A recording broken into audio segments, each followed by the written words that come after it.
Welcome back to my channel Krudha Educare. I'm back with the second part of the chapter, the cell. In the first part, I had covered till cell size, shape, number and the composition. Students, earlier I had said that I will be completing the video in 3 parts, but I had received the feedback from some of the students to reduce the time limit of the video. So now I will complete the video in the 4 part. That is, in the second part, I will be only taking in cell structure. In the third part, I will cover cell organelles, and in the fourth part, I will take prokaryotic and eukaryotic cell, animal cell and the plant cell. As well as I will be giving you the link for the first part of the video in my description box. Students, do watch the video till the end to clearly understand the topic, as well as please do like, share and subscribe my channel. Now, moving to our today's topic, that is the cell structure, or we can say the basic structure of the cell. So, whether it is a plant cell or an animal cell, all the cells consist of 3 regions. Cells consist of 3 regions. Whether it is a plant cell or animal cell. Whether the particular cell is a plant cell or an animal cell, it is a plant cell or an animal cell. It consists of 3 regions. So, what are those 3 regions? The 3 regions are your the cytoplasm, cell or plasma membrane, and the nucleus. The outer one is your cell or the plasma membrane. This thin boundary which you are seeing on the screen, that is, it is the basic structure of the cell, and the outer boundary of the cell is known as the cell or the plasma membrane.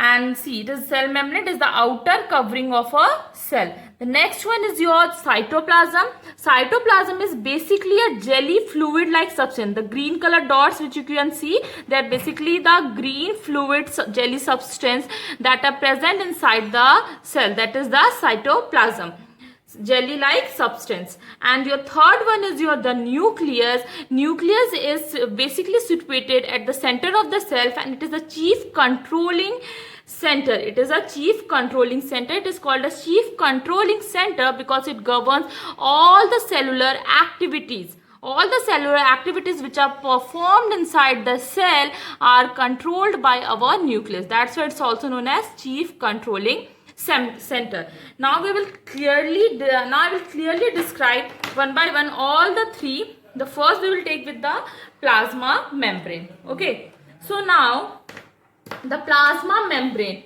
as I had told, it's the outer boundary. So this outer boundary is very extremely thin. This outer boundary is extremely thin, and it is the outer boundary of the cytoplasm, because inside this the jelly like fluid substance present in which the cell organelles float, that is the cytoplasm. This green color dots are the cytoplasm.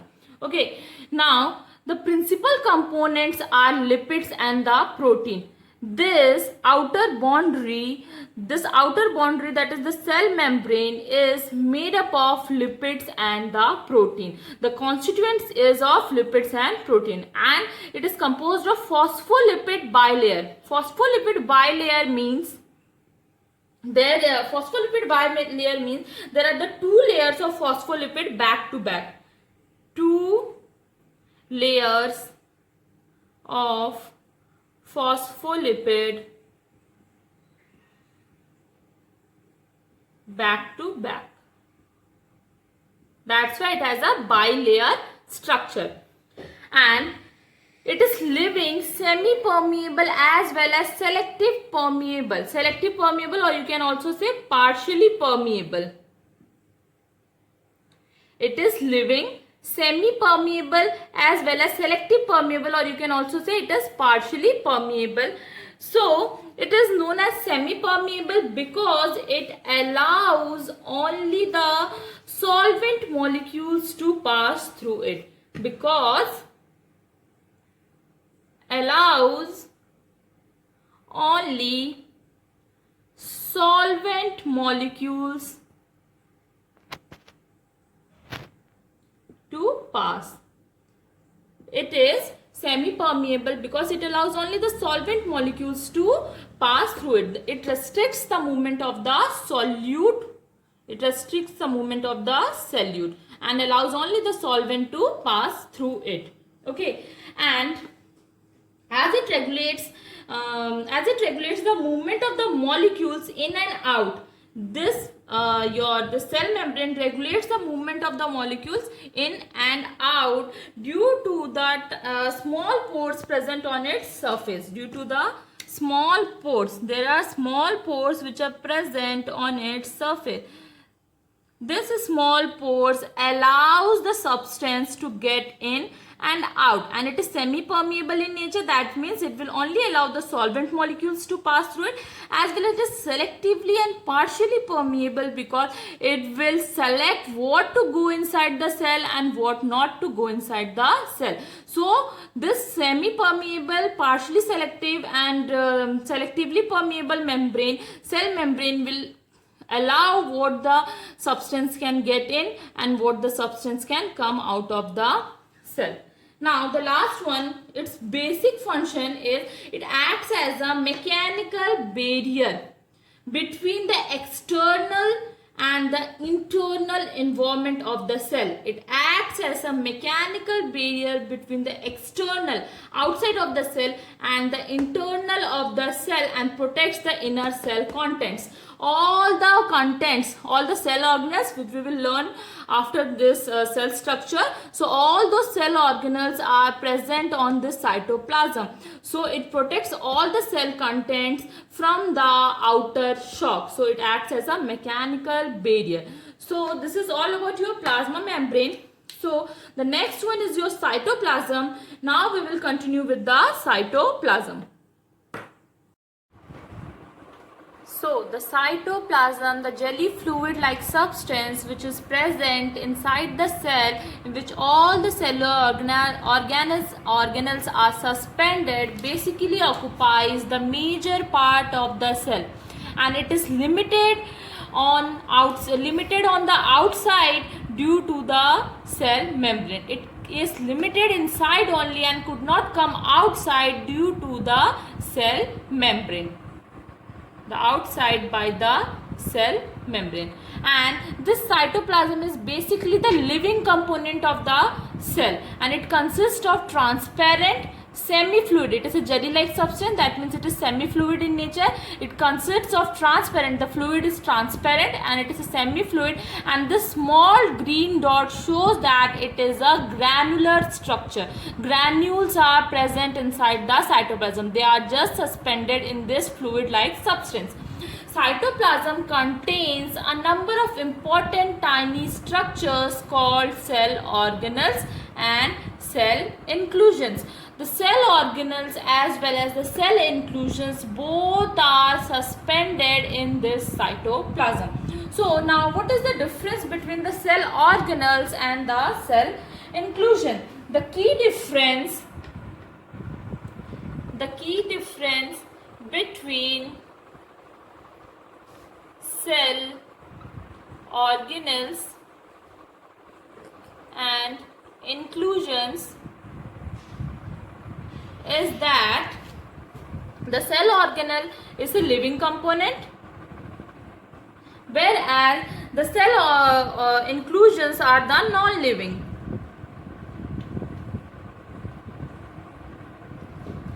They perform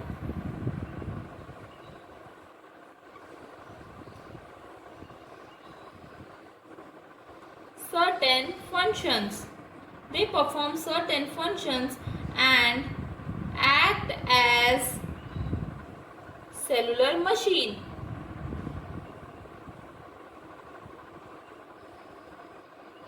Whereas on the other side, the cell inclusions are basically the byproducts of cellular metabolism. Cellular metabolism. See, the key difference between this cell organelle and the cell inclusion is that first one is that the cell organelle is our living component, whereas the cell inclusion is our non-living component. Whereas the cell organelles perform the certain functions and act as a cellular machine. It performs the metabolism in the cell, whereas the cell inclusion are the byproducts of those cellular metabolism. The cellular metabolism which are performed by the cell organelles, it is the byproduct of that cellular metabolism. So this is the basic key difference between the cell organelle and the cell inclusion. And one more term I want to clear you is that your cytosol. Now what is this cytosol? Basically the fluid that remains in the cell when the cell organelle as well as the all the cell organelles are removed is known as cytosol. Cytosol, it is the fluid present in the cell when all organelles are removed. When the organelles like mitochondria, lysosome, Golgi bodies, then centrosome, all these organelles are removed from the cytoplasm and it just remains a jelly fluid like substance in which the cell organelles are not suspended, then that fluid is known as your cytosol. Okay, now the next one is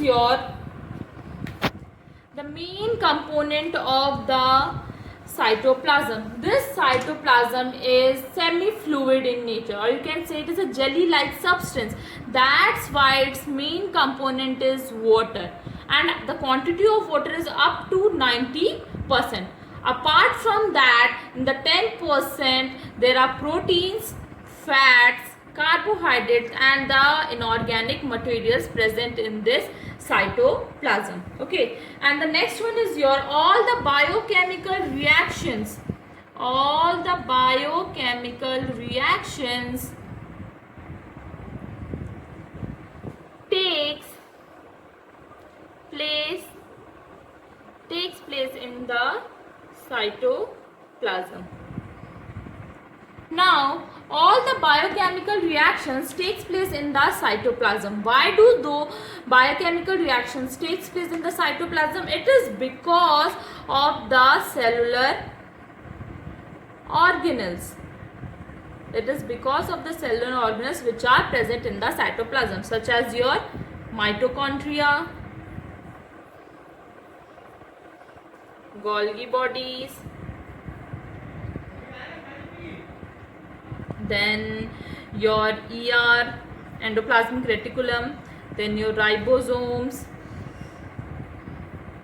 then lysosomes, etc. We will deal with all the cellular organelles in my next video when I will be teaching you about the cell organelles. So this is all about your cytoplasm. Now the last one of the basic structure of the cell, that is the nucleus. Now we will deal with the nucleus. So the chief controlling unit, that is the nucleus, was basically discovered by Robert Brown. Was discovered by the scientist, that is the Robert Brown, in 1831. And this nucleus is the most important part of the cell, as it is the chief controlling unit. That means it governs all the cellular activities, all the cellular metabolism that are performed by the cell organelles or the cellular machines. It is most important part of the cell because it governs all cellular activities performed by cellular machines. Cellular machines means your cell organelles. Okay, now it can be spherical, it can be oval, but it is usually situated at the center of the cell. In this image also you can see that it is usually situated in the center of the cell.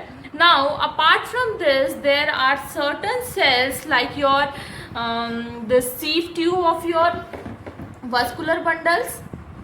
Apart from this, there are certain cells like your sieve tubes of your vascular bundle, as well as the mature RBC cells. They both lack nuclei on maturity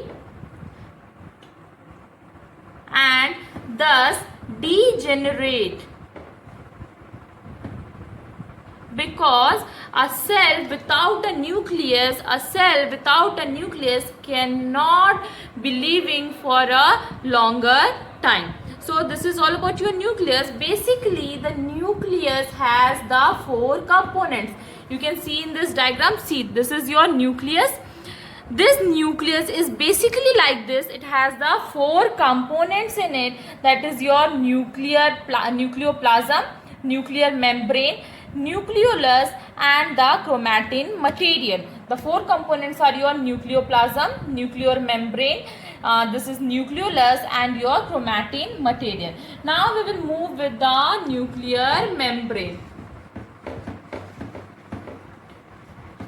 Now we will move with the nuclear membrane. So the nuclear membrane is basically, it separates the nucleolus it separates the nucleus from the cytoplasm. You can see this nuclear membrane here. I have enlarged it. So this nuclear membrane basically separates the nucleus from the cytoplasm, and it is mainly made up of lipids and protein. It is mainly made up of lipids and proteins.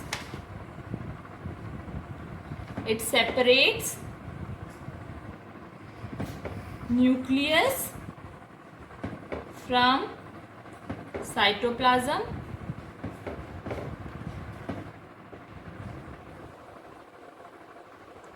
It separates the nucleus from the cytoplasm, and it is mainly made up of lipids and the proteins, and it is a double membrane structure. In this figure you can see it is a double membrane structure.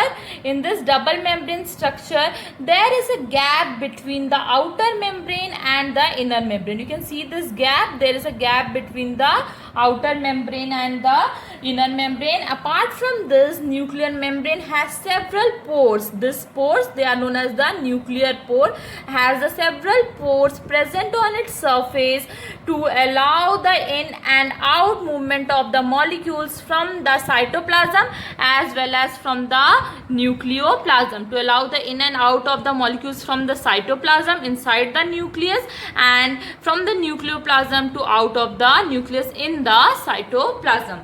So this is all about your the first component of the nucleus, that is your nuclear membrane. Now we will move with the second component, that is your nucleoplasm, or we can say it as a nuclear sap. The second one is your nucleoplasm as well as your nuclear sap.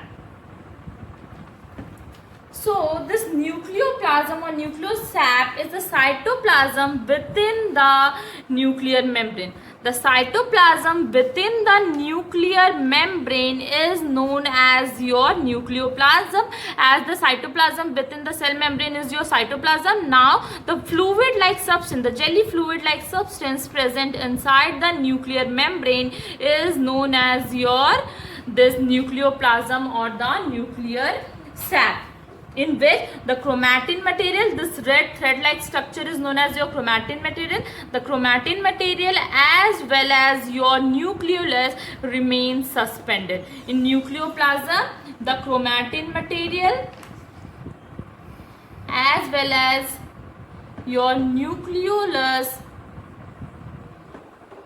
remain suspended. Okay, now this is about your nucleoplasm. The next one is your nucleolus.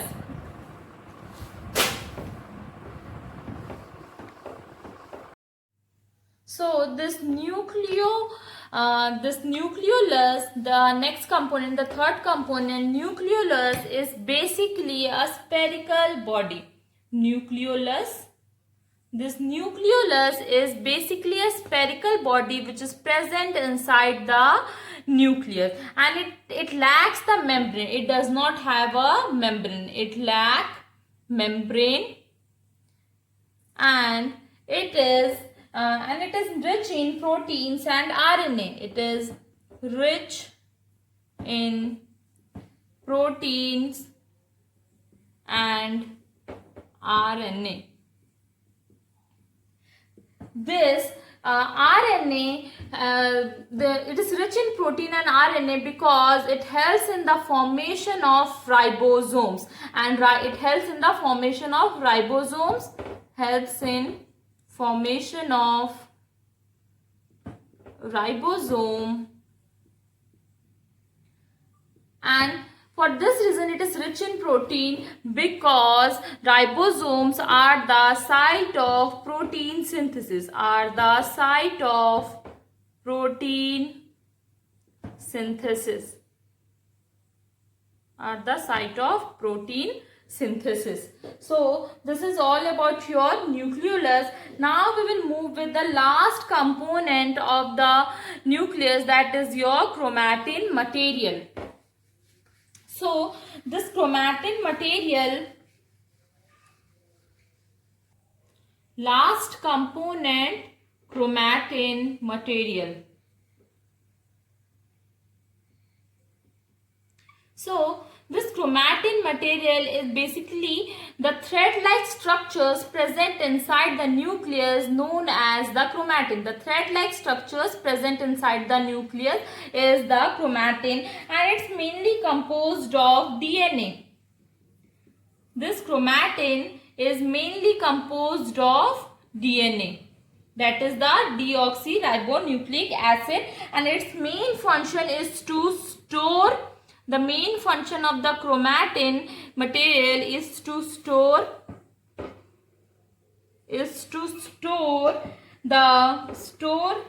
and transmit the hereditary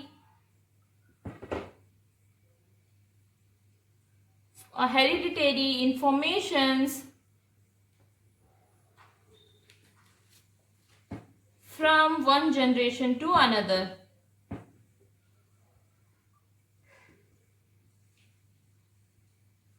So this chromatin material basically is a thread-like structure present inside the nucleus, and it mainly has DNA in it, and its main function is to store and transmit the hereditary information from one generation to another, that is from the parent to the child. Apart from this, during the cell division, when the cell will divide into daughter cells, at that time the chromatin becomes more distinctly visible. When there is a cell division, the chromatin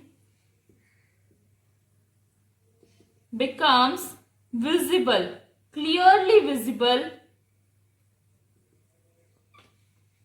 into rod-like structures, These rod-like structures are known as chromosomes. These rod-like structures are known as our chromosomes. Now, chromosomes, the structure of the chromosome, I will draw and show it for you. This chromatin thread-like structure will somewhat become like this. So, this is the centromere. The round structure in the center, that is the centromere, and these two are the chromosomal arms.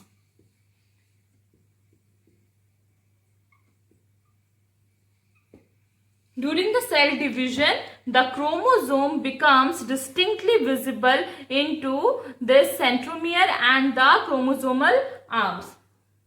When the cell divides, the chromatin material changes into distinctly visible rod-like structures. Rod-like structures, they are your chromosomes,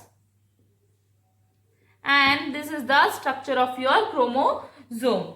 Now, the chromosome bears many extremely minute particles on its structure. It bears many extremely minute particles on its structure. These minute particles are known as genes. These minute particles are known as your genes. The minute particles present on the chromosome are present in the chromosome are known as your genes. Chemically, the genes are composed of DNA. These genes are composed of DNA. Genes are composed. Chemically, the genes are composed of your DNA. Chemically, the genes are composed of your DNA, and the most significant, and the chromosomes are the most significant component. We can say the chromosomes are the most significant component of the cell, and they become visible during the cell division. At cell division, as a long threads basically become very clear, and then they become short and gradually get condensed. The size and the shape of the chromosome is fixed in every kind of organism. It is fixed in every organism. Different organisms have their different definite number of chromosomes. So this is about your last one, that is the chromatin. Now we will move with the functions of the nucleus. So this nucleus basically has two main functions. First one is, I had already told you that it contains chromosome. With this chromatin material during the cell division comes into a visible rod-like structure that are known as chromosomes. So it contains the chromosome which carry the genes and are responsible for transmission of hereditary characters from one generation to another. So those chromosomes pass on from one generation to another, and with them they pass the hereditary characters from one generation to another. The next one is your chief nucleus. Nucleus act as a chief controlling unit, as it controls all the cellular activities, and on the other hand the cellular activities are controlled by the enzymes, and our nucleus controls the synthesis, your synthesis, synthesis and regulation of the enzymes, as regulation of the activity of the enzymes.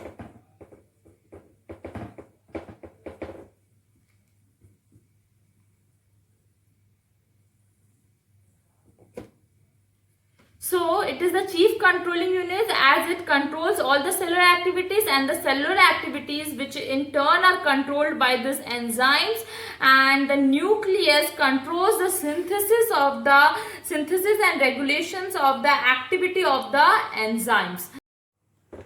So this is all about your nucleus.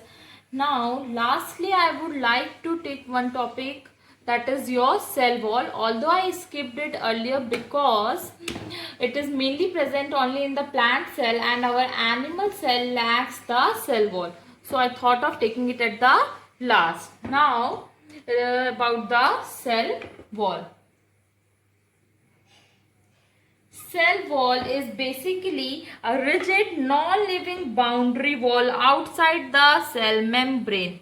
Cell wall is a rigid non-living outside boundary wall of the cell membrane. This is your cell wall. It is rigid in nature as well as non-living, and it is the outer boundary of the cell, or it is outside the cell membrane. I am taking it lastly because it is only present in the plant cell, whereas the animal cells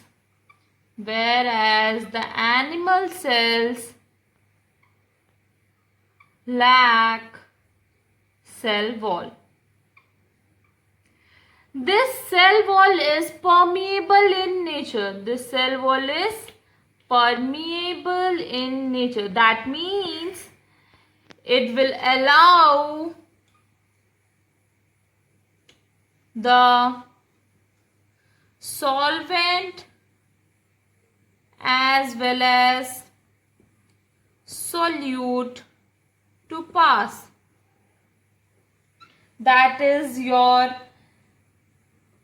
water, gases. That is your water and the gases. And this cell wall is basically made up of fibrous polysaccharide. This cell wall is basically made up of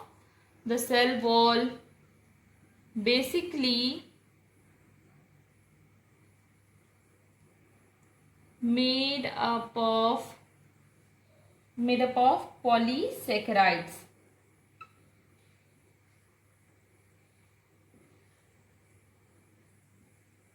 That is more than the 4 monomers of the sugar, and that polysaccharide is basically your cellulose. And the polysaccharide from which it is made up of is the cellulose. The function of the cell wall is it provides rigidity.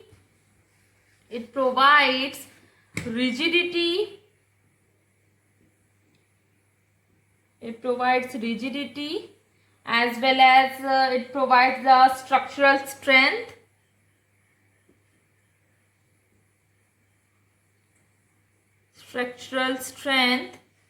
definite shape,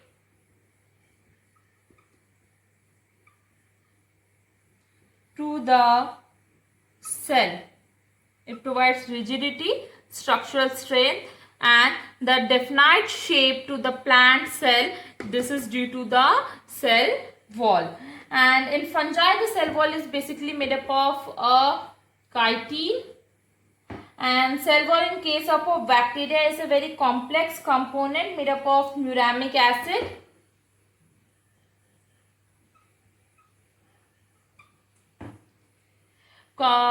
This muramic acid is together with the peptidoglycan.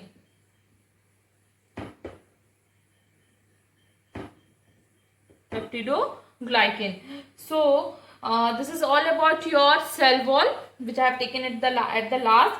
So I think it is all clear to you till now that what is cell discovery, cell theory, cell structure. And now we will be moving with the cell organelles in my another video. So please go through the video, understand the content properly, and if you find it fruitful, please share and subscribe my channel and press the bell icon for the latest updates. Thank you.